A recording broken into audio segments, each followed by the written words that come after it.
অসমৰ মুখ্যমন্ত্ৰী হিমন্ত বিশ্ব শৰ্মা ডাঙৰীয়াই যোৱা 2 বছৰ ধৰি আমি মন কৰিছোঁ যে বাৰে বাৰে বাঘ হাজৰিকা নাই, এতিয়া শেহতীয়াভাৱে আজান পীৰ নাই, এই কথা বতৰাবিলাক কৈ পেলাই অসমৰ ঠন ধৰি উঠা যিটো বৃহত্তৰ অসমীয়া জাতি, সেই জাতি গঠনৰ প্ৰক্ৰিয়াক তেওঁ ভাঙি দিয়াৰ এটা ষড়যন্ত্ৰ কৰিবলৈ আৰম্ভ কৰিছে, যিটো অতি দুৰ্ভাগ্যজনক।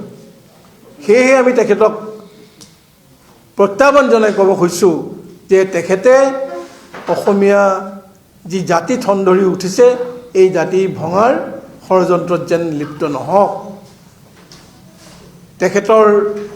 তেখেতৰ যেন সুমতি উদয় হয় আৰু তেখেতে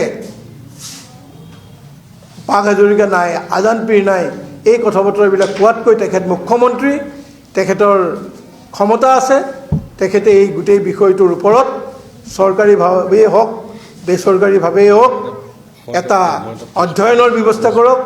কোনোবা এখন বিশ্ববিদ্যালয়ৰ অধীনত অসমৰ এই যে বিতৰ্কিত তেওঁৰ কথা বতৰাবিলাক, এই কথা বতৰাবিলাকক গৱেষণা কৰাৰ এটা সুযোগ আনি দিয়ক।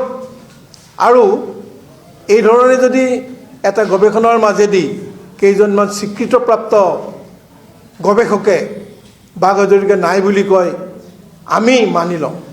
তাকে নকৰি যদি বাৰে বাৰে কৈ থাকে, তেন্তে আমি ক'ম যে বাঘ হাজৰিকা আছিল, আছে আৰু ভৱিষ্যতেও থাকিব।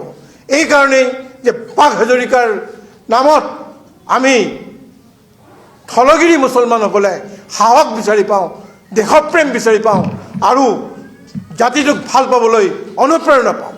তেওঁ আমাৰ এই সাহস, উদ্যম আৰু যি অনুপ্ৰেৰণা, এই অনুপ্ৰেৰণাক প্ৰত্যাহ্বান জনাই বাৰে বাৰে যদি কাউণ্টাৰ প্ৰত্যাহ্বান সৃষ্টি কৰিব খুজিছে, তেন্তে আমি তাক অতি ঘৃণনীয় প্ৰচেষ্টা বুলি তেখেতক গৰিহণা দিছোঁ।